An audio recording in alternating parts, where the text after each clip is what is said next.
Hi, it's Steve. Today we'd like to show you how to change the rack stop on your dishwasher. It's a really easy repair. Let me show you how we do it.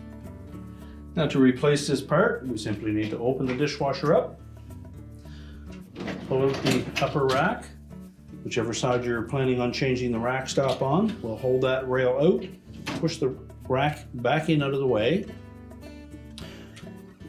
If the old rack stop is still attached to the rail, you'll need to remove that.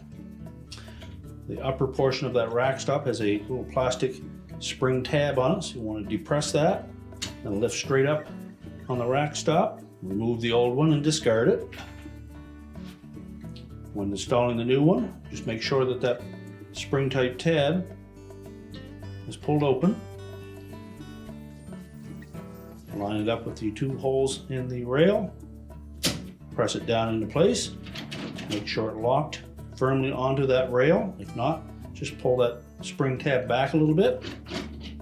You can then close the dishwasher up. And your repair is complete.